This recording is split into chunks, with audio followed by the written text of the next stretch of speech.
if you're not determined what you're going to do in the future, don't be stressed about it and don't think that you're not good enough to do something, because you, like, everyone has his or her uniqueness. For me, there are less like teachers, but more like friends and advisors and mentors. And whenever we feel like it, we're always welcome to a boarding office to sit on the couch and chat with all the boarding staff and talk about our lives, talk about what obstacles we encounter. 大家好，我是 Maggie 老师。今天呢，非常高兴来到了多伦多市区非常著名的一所全女子私立顶级私校，叫 Strachan School。缩写呢是 BSS。 坐在我身边的呢是非常可爱的12年级的住校生 Cindy Pan。Cindy， 你用中文先给大家做个自我介绍好吗？ OK， 大家好，我是 Cindy Pan， 然后这是我来到 BSS 的第4年，我是9年级加入的 BSS， 还有它的 boarding program。然后现在的话正在申请大学。我看到 Cindy 和其他一些学校的学生领袖一样，12年级呢，他们的西装颜色呢不再是深红色了，对，是吧？是白色的西装。主要就是12年级要担任非常多的 leadership 的 positions。那 Cindy 跟大家介绍一下自己的 leadership position 吧。一个呢是我一直在学校的 DECA team， 然后现在呢是co-head of prepared events， 然后还有一个现在是 school ambassador， 平时会做一些 tour families 或者是help during orientation events，然后还有一个是 boarding 的，我是12年级 mentor，that includes 一些 activities 需要我们去 organize， 然后负责收手机这样子。那我8年级认识你的时候，那个时候觉得你还是一个非常懵懵懂懂的很害羞的女孩，对不对？能跟大家讲讲，就是在8年级之前你上的是哪个学校，然后你感觉就是自己在这儿成长了4年以后性格上最大的一个变化是什么吗？之前的话，我是在魁北克省蒙特利尔 Cooper 上中学和小学6年级，然后那边的话大概有一点点的法语氛围。那我觉得这2年最大的变化就是之前我是在一个非常不确定性的状态，然后也不知道自己以后想干什么，然后也比较的 shy， 比较的不擅长去表达。但是来了 BSS 之后，因为从9年级开始就有特别多的 opportunities that for me to explore， 然后可以尝试很多新的东西，而且当我有什么想法的时候，所有人老师同学都会 support 我去 run 这个 initiative，然后后来慢慢的有更多的机会，就变得更加 talkative 的起来，就不再害怕 presentation，不再害怕跟陌生人交流。我觉得这个是我个人的最大的一个成长。太棒了！其实这个就是我一直讲的，一个孩子要 come out of the shell，就像一个鸡蛋从里面打破就是生命。所以你来到 BSS 之后，就感觉自己有了这种慢慢的有这种力量，从内去打破自己。对，主要我觉得是一个觉醒吧，就是说可能内向不是我沉默的理由而是说慢慢的发现我身边的人他们也是内向，但是他们也可以在一些场合非常勇敢表达自己，所以这是一个意识到社交能力的重要性，然后再这样的去训练自己去拥有它。太棒了。Okay, so from now on, I'm going to talk with you in English, Cindy. Okay. My first question would be, what made you choose BSS? I mean, 4 years ago, because by that time you were a student at Quebec, and you were in a smaller school.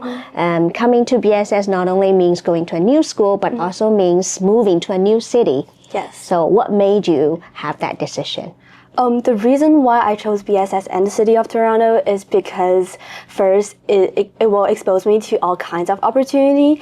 And for example, I know BSS has like a lot of programs that runs globally, including some global learning that I remember in grade 10, I think, the teacher bring us to a dance and drama trip to New York to see all those wonderful Broadway shows and have some of the workshops with professionals there. And I find that just not limit yourself to one city and go and explore the world is a very important experience, especially during high school days, that you kind of have like a broader perspective. And the other one is, I think that you really have the opportunity to explore whatever you want. Like before, I know a lot of schools, they focus more on math, English, science, these subjects, but BSS really values your other interests and hobbies too. For example, I love art and visual art or performing art? Visual arts. Visual art. And BSS really gives us great resources, bring us to art museums and have like discussions as if we are a bunch of artists discussing artworks. And I think that is a very good way of like expanding a broader interest, that they're really thinking, if you're doing this, what are you going to do if you want to bring this to your future? So from what I understand, the boarding program include a lot of field trips. Yes. Field trips in Toronto and also outside of Toronto, like the New York City drama trip. Wow. But that's not just a boarding program, it's like for whole day school. For all the students. Like you can, if you're interested in dance and drama, you're like welcome to join. Yeah. So for you, do you think that being a boarding student here, you get more opportunities than day students? Definitely in leadership, like because boarding is like another community, and there are a lot of aspects in boarding that doesn't happen in day school. For example, like phone hand-in. It's like a really structural system that you have, like if you're in grade 9 and 10, you have like evening studies at the common room, and I think it's really great that you kind of just adapt to this habit. And I know for now, even in grade 11, 12, this is not mandatory. I still do my study at that time. And it gives me the advantage of doing my extracurricular activity after school. I think you just mentioned my second question. Okay. What is your best experience at BSS? I always told my students and families that boarding is not just a bed or a couple of meals at school. It's an education program where you will find more leadership opportunities that only cater for boarding students, right? Yes. So in terms of finding your passion and your future career path, like because you're already a grade 12 student, do you think you have found that direction, and what is your best experience in this like learning journey? For my future like university program and maybe even future career, I really like, I have really a broad interest that I want to try a little bit of everything. And that's the case in grade 9 and still the case now. And something I really want to do is probably business related, first because I think I have a little bit more interest in that than anything else, and it also allows me to kind of get a touch on all different kinds of areas and like learn everything, learn a little bit of everything.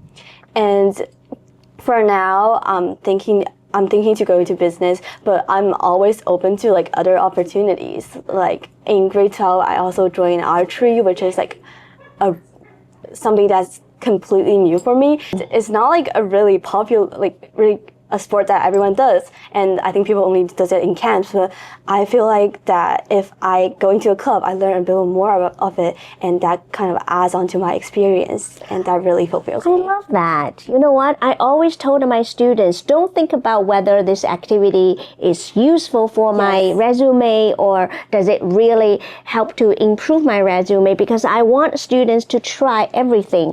Like start doing everything out of your interest, even though archery doesn't seem to have any like related benefit immediately. However, I do think it helps you calm down and it helps you to keep a very serene demeanor, help you to focus more. So whatever you're going to experience and learn wouldn't end up in vain.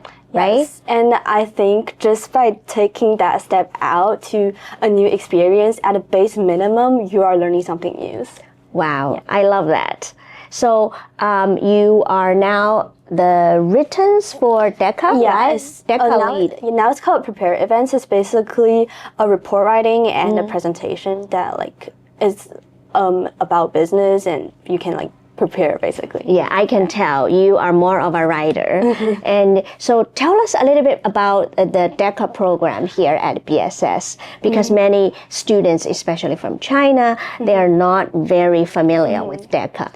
DECA is mostly a North America thing, that it's a business competition that we have an Ontario one called the Provincials, and then if you qualify for internationals, you go to ICDC, which is usually in the US, and there's like all kinds of events that you can try. Some of them are entrepreneurship, like you are coming up with a complete new idea of a product and you are trying to like write a report or do a presentation about this product, or something that I usually like. The event that I usually participate in is called Business Operational Research, which you choose a business and every year there's like a topic of what you're going to do, and usually it's like a problem, a common issue in today's business market, and you see that problem in this business and you came up with a strategy to solve it. And I think is a really good way for me to like bring all the skills I have and to make them together, and then I come up with something new. Wonderful. You must have a very busy life, I can tell, because written parts of DECA, especially writing all these business reports, can consume a lot of your time. Yeah, now we're approaching the deadline. So there's a lot of work going on there. Yes. So apart from all these additional leadership roles, how do you manage your time? I believe BSS has a very rigorous academic program too. Yes. Girls are being very, very competitive. Many of them are already choosing the best, the top universities all over the world, right? Yes. So how about the time management? It's not that easy. It's not easy for sure. And right? in grade 11, I have a full course load. Like I don't have any spares, and I think it is manageable if you think about it. And usually what I do is for each week I list out all the tests I have that I need to complete, and then I kind of go back in time to plan out what I'm doing daily. Like if there's a presentation project, I might start working on it like 2 or 3 days before the deadline. And if it's like a report writing, something like that, I might need a little bit more time to do it. And and this year I kind of I have less courses, but I have like a bunch of activities. So I find like Google Calendar is actually really useful. That first, it allows you to communicate with your peers and teachers. Second, it has a reminder a day before, and then it really helps you to plan out things that you can see what would you expect in this week. And I think that's really helpful. Yeah. So it's really about how to schedule out different things in different slots of time. Yeah. And I think you need to know yourself really well, that you know when you maybe need a break, because that's also really important to refresh your mind. For me, like every 2 weeks, I do some calligraphy. Oh. And I think that's a moment for me to focus on just writing things, and that really calms me down. And also, it's a moment to think about all the things that happened in the past few weeks, and then kind of start fresh on the upcoming week. So I think as long as you have such a hobby or a passion that you keep doing, you'll be pretty okay to handle all these stress. Yeah. So Chinese calligraphy, 中国书法, Cindy has been practicing this since you were a young girl, right? Yeah. Not really young. I started doing it during high school, which is a bit later than everyone else, but I totally enjoy it. And the studio I was at, there's also a bunch of adults who started very, very late in their life, and they're also doing a great job there. So I think one thing I learned from this is never too late to start. There are a bunch of people that start doing things during their childhood times, during grade 1, but that doesn't that shouldn't impede you from doing it right now in high school or even later in your life. Yeah. You know what?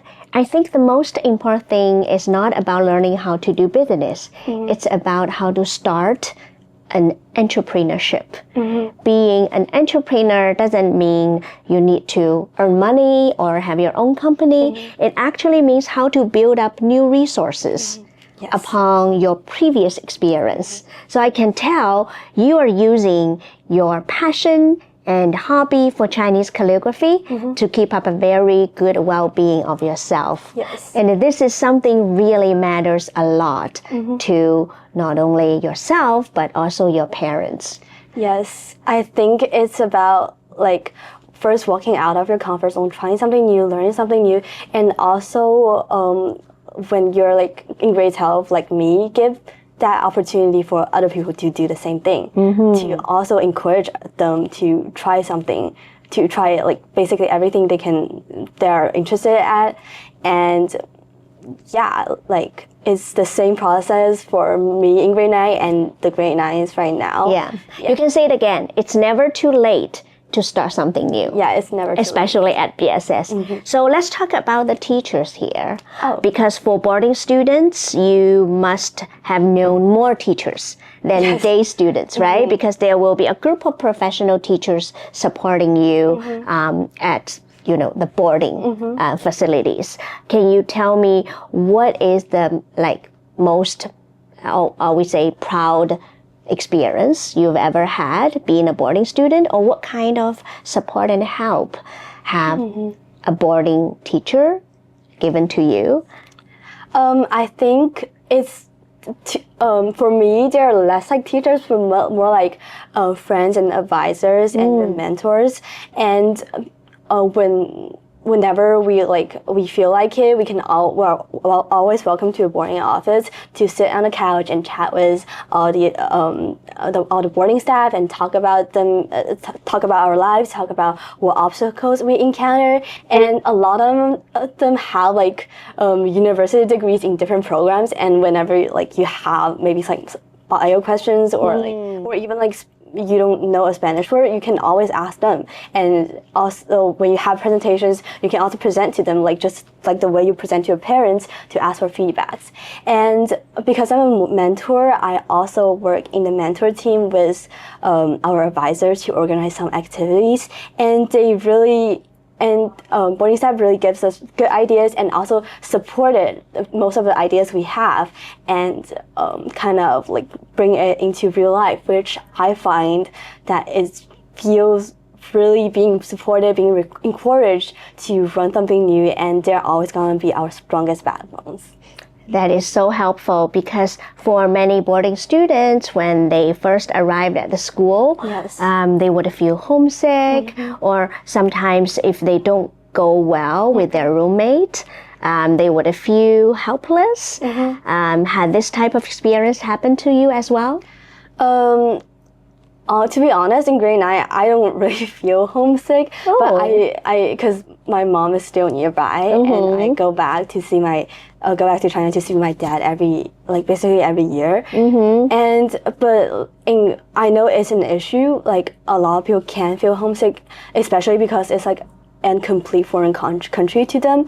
And for us as part of the boarding council and as mentors, we always approach these people who are sitting by themselves at the beginning of the school year, and just to talk about something even a little bit distraction of thinking about home, and try to get more friends in the school, and then to actually enjoy the life here, which I find is the best strategy to confront, to even overcome the challenge. Wow. Yeah. So talking about strategies, can you tell me if you could provide 2 pieces of good advice to the younger girls who are ready to be a grade 9 student in 2026, what would they be?